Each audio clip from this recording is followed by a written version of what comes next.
Teman-teman, sebelum nonton jangan lupa ya, klik like, subscribe, and share.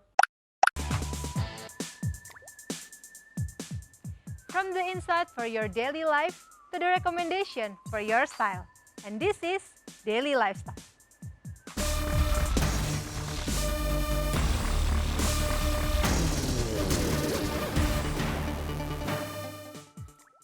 Welcome on Daily Lifestyle bersama aku Natasha Liotania.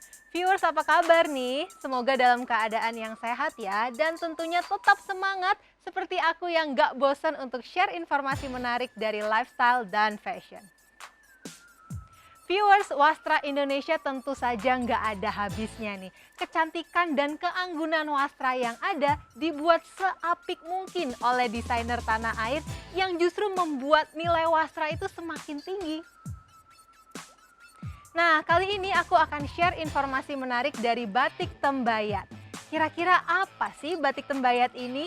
Berikut informasinya untuk Anda.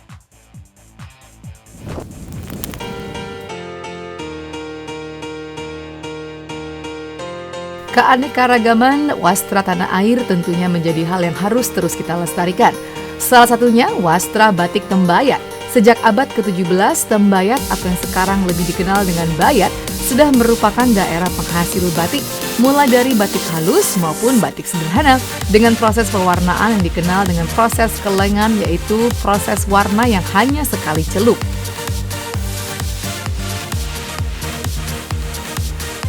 Salah satu desainer, Gina Sutono, begitu mempopulerkan batik Tembayat ini.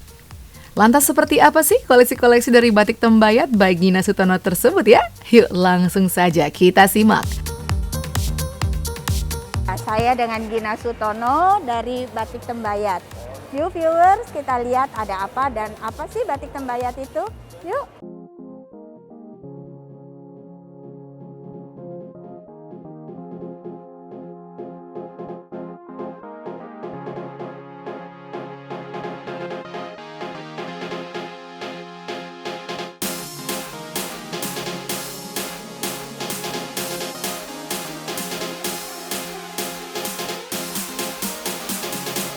Nah, teman-teman, ini adalah batik Tembayat. Apa sih sebetulnya yang keistimewaan dari batik Tembayat?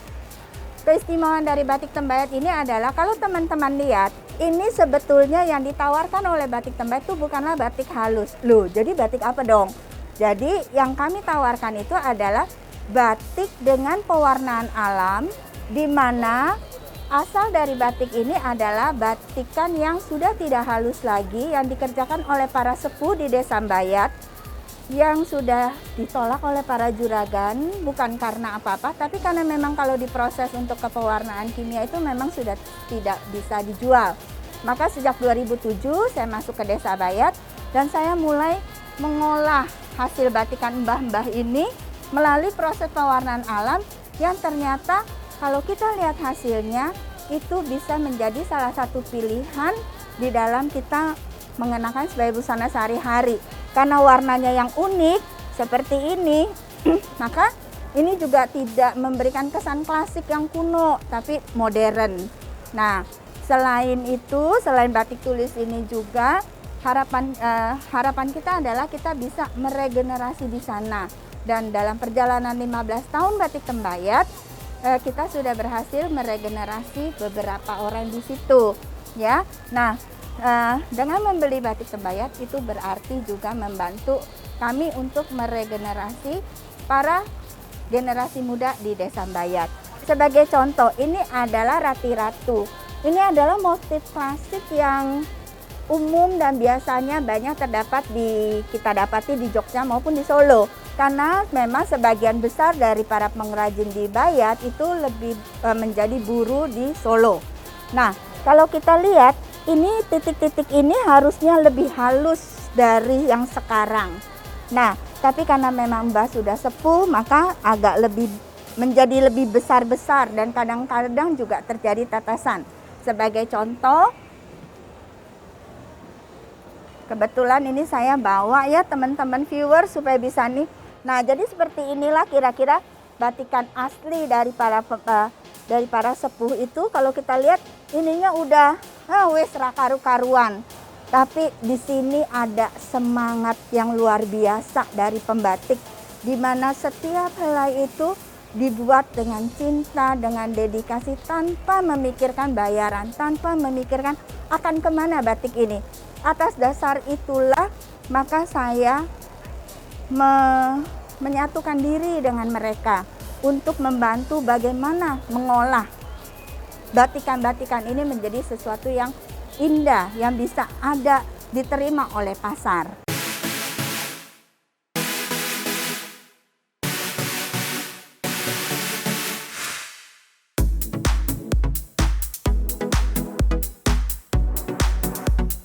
Seiring dengan perjalanan waktu, saya pun membuat desain-desain yang unik, di mana desain-desain ini lebih modern.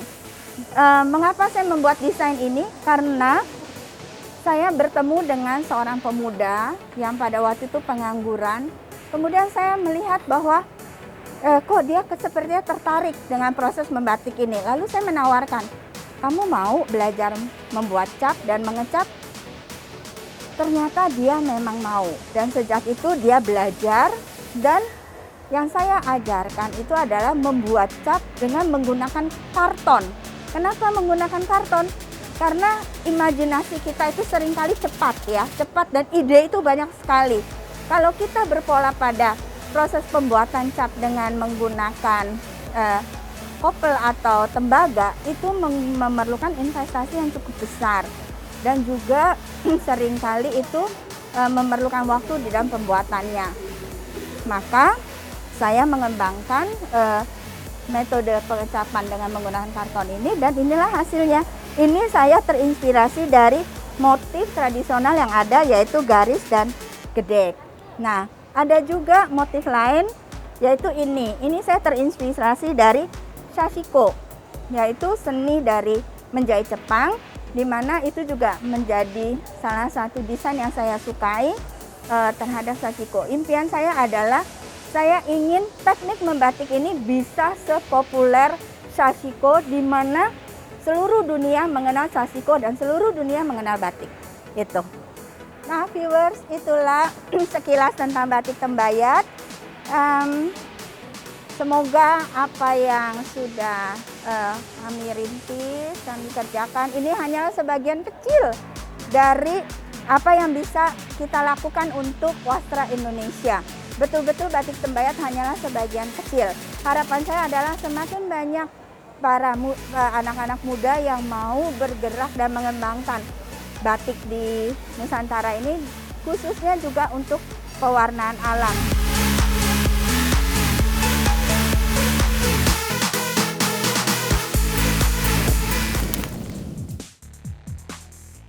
Penggunaan warna-warna alam yang sangat ramah lingkungan serta warna-warna yang begitu menyatu dengan alam menjadi ciri khas dari batik Tembayat ini.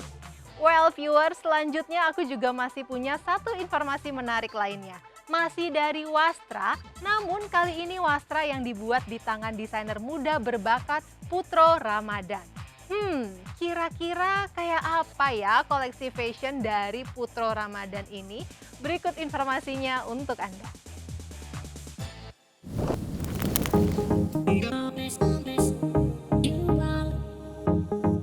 Menjadi salah satu desainer ternama dan bisa membawa harum nama daerah di kancah internasional adalah mimpi terbesar yang ingin dicapai oleh Putro Ramadan. Kini, seiring berjalannya waktu, nama Putro semakin dikenal publik sebagai salah satu desainer muda yang berbakat. Nah, kali ini kita akan melihat koleksi-koleksi fashion dari Putro Ramadan yang menggunakan wastra namun tetap kekinian. Yuk, langsung aja kita lihat koleksinya.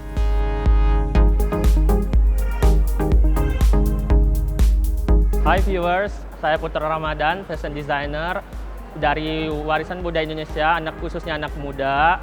Di sini Putro Ramadan itu sendiri mengangkat kain-kain tradisional Indonesia dalam setiap koleksinya. Nah, di sini viewers mau tahu nggak koleksi dari Putro Ramadan itu sendiri? Yuk ikut!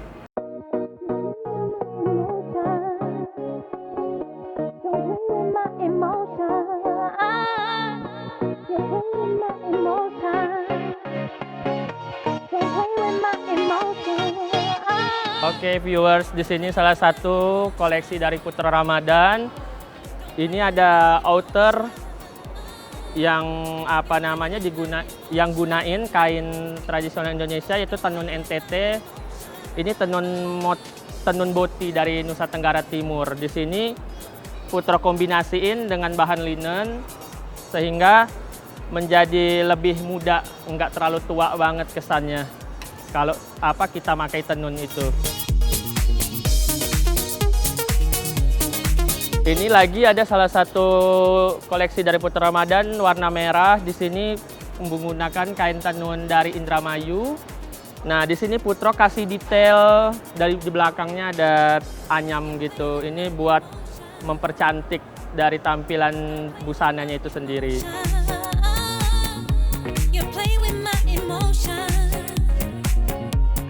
Nah, di sini juga Putra di koleksi kali ini menggunakan warna-warni itu agak-agak warna terang gitu. Nah, di sini ada ini motif bordir, ini motif padi. Nah, untuk belakangnya sendiri ini ada batik warna fuchsia. Ini dikombinasi dengan bahan sutra.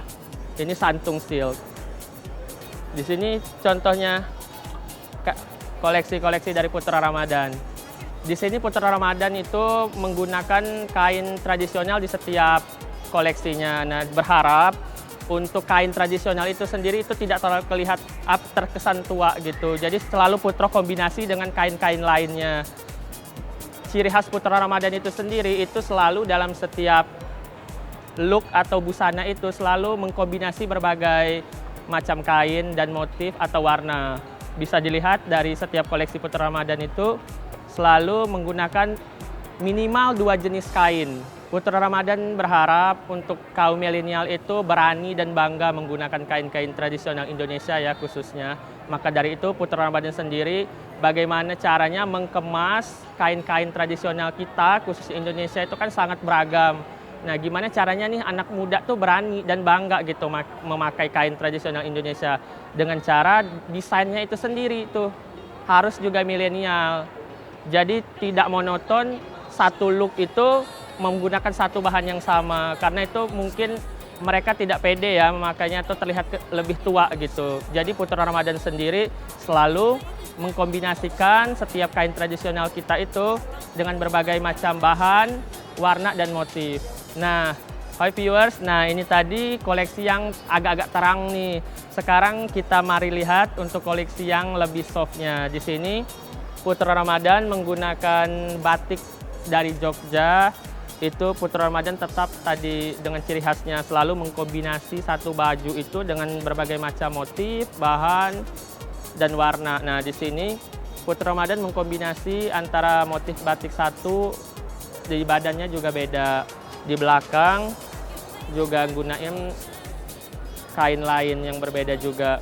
Jadi di sini tuh biar kaum milenial itu sendiri nggak terkesannya itu tuh aduh kok kuno banget ya batik ini. Nah, makanya Putra Ramadan bagaimana seberusaha mungkin untuk mendesain itu biar mudah disukain sama kaum milenial.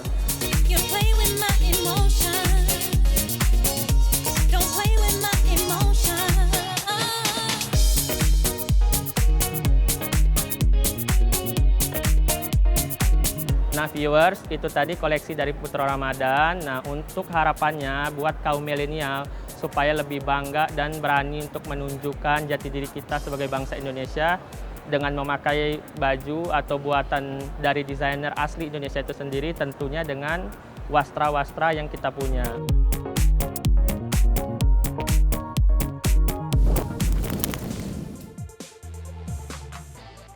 Wah, semakin cinta deh sama wastra tanah air. Viewers, setelah ini masih ada informasi menarik lainnya. So, stay tune on Daily Lifestyle.